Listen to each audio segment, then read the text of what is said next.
Did you guys know that every type of flower has a different meaning? That there is a whole flower language out there. That in the Victorian era, flowers were used as a silent means of communication. And did you know I got the entire idea for this video from a fanfic I read? Hi, my name's Nicole. I will not be holding the flowers the entire video because I am slightly allergic to flowers and I can already feel my nose getting a little itchy. But today, we are talking about flowers. We're gonna talk about the history of floriography. Floriography? That's a 10-point word. We're gonna talk about some different flower meanings, and then I'm gonna share my favorite flowers and their meanings. And then I'll also do these flowers, because I bought flowers, and they're very pretty, and they all have different meanings. So we can talk about that too. Let's get started. Let me put these down first. Also, yes, this is a very seasonally inappropriate dress. I am cold, but it is kind of perfect for what we're talking about today. Flowers have always had some sort of meaning derived from culture, derived from stories, but them having an actual dedicated language came from the Victorian era. And it really came about as means of communication between two people who were courting each other. You know, yeah, they know what courting is. I am heavily exaggerating this, so do not quote me on this. But during the Victorian era, two people could not show any means of positive emotion towards one another, especially not love. There were very strict rules about that. Think Bridgerton. Well, don't think actually Bridgerton. Think the idea of Bridgerton, not what they executed and what they actually did. You couldn't stand too close or speak too loudly to the person you're recording without everybody else hearing it or talking about you in the background. So people developed a means in which to speak. I'm pointing to the flowers. Oh, I can point to those flowers. A means of which to speak without actually being heard. Now, did they know what the flowers mean? Yes! But it was also derived in the Victorian era, so it was like a quick learning thing. Maybe not everybody knew, etc. So silent means of communication. All of this where nobody would see or hear what you're talking about, but you still got your point across. And while the actual flowers meant something, there was also this whole choreography that went along with giving or receiving flowers. So if you were to give someone a bouquet of flowers and they were to hold it up to their face, that would mean they were interested in you. However, if you gave someone a bouquet and they did this, it means you were getting rejected. I don't think I could have ever rejected anybody that way because I love flowers and I love getting flowers. So I would always just like, oh, look how pretty. Ooh, look, oh, they smell nice, blah, blah, blah, blah. And I would accidentally accept every advance. So speaking of Victorian era and Bridgerton,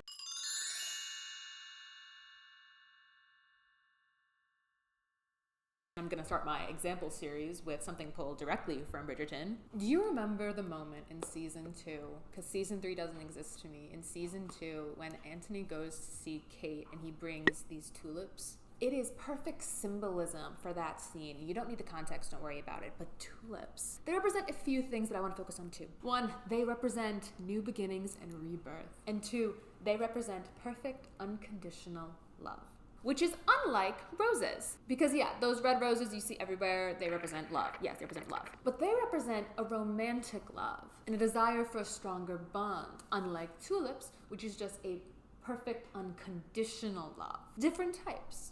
And maybe it's a minute difference, but if it comes across, if people know they're flowers, like the difference means something, it's important. Side note about roses, if you ever need it in the future, a 15 rose bouquet represents an apology. So using my dress as the example, I think a few of these are sunflowers. So sunflowers! As much as I love a good tulip field, something about rows and rows of sunflowers just makes me so happy. Sunflowers are so cool because they literally face the sun. Like no matter what, like which way they're turning, they face the sun because they need the sun's rays. That is so cool. There's actually this whole story in Greek mythology about Apollo, the god of the sun, turning a nymph into a sunflower, and the sunflower would just like follow Apollo around, thus the story of sunflowers. And it is from that story that sunflowers came to represent adoration and loyalty. And it's kind of funny, when I think about someone who's like super loyal or super adoring, the idea of a golden retriever pops into my head, and then golden retrievers and sunflowers just go perfect together. There are a ton of daffodils in Rhode Island. I went down to Newport for like the daffodil festival or whatever that occurs in April. Very beautiful. Didn't realize there were that many daffodils in Rhode Island. So those are just like a really visible flower to me. The second there is the slightest bit of warmth in the air, daffodils everywhere. Daffodils are the spring flower in my opinion, and they represent hope and resilience, which makes sense after a harsh winter. Now, the one thing I don't understand is that there is another Greek myth involving daffodils, and it's with Narcissus. Wait, it's with Narcissus. He fell in love with his reflection in the water. He fell in the water and drowned. But then daffodils grew up from where he died. So I don't really know the connection here. That was just the story associated with daffodils. And here are some quick fire random ones. Daisies, which are my birth flower, represents innocence and purity. Sweet peas, which is my other birth flower, I didn't know there were multiple birth flowers, represents gratitude. Lavender for serenity. Chrysanthemums for friendship.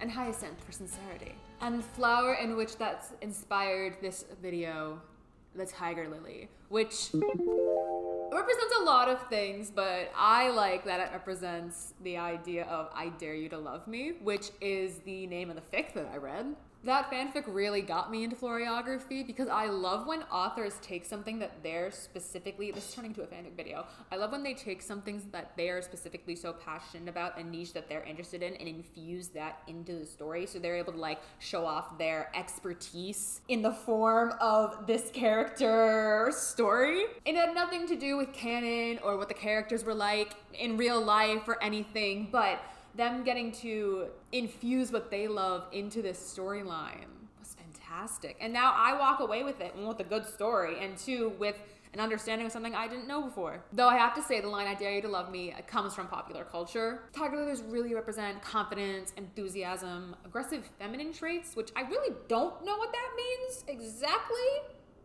but it's what my research said.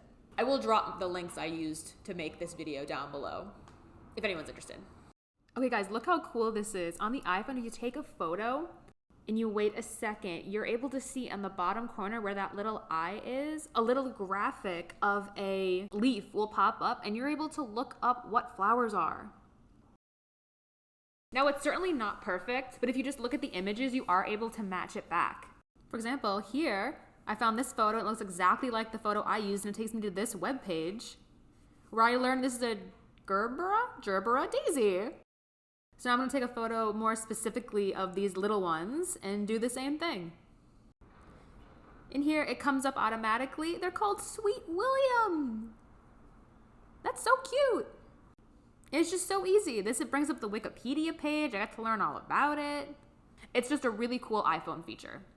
So thank you all for letting me ramble about florography for a few minutes. I really needed it. You can like down below, comment your favorite flowers as well. You can subscribe, watch my last video, and come back next time for my apparent obsession of the month. Oh, and send a quick prayer out for my allergies because loving flowers as much as I do is brutal. And treat yourself to a little bouquet of flowers. The one I got was $4 from Trader Joe's. They're really pretty. All right, until next time, bye.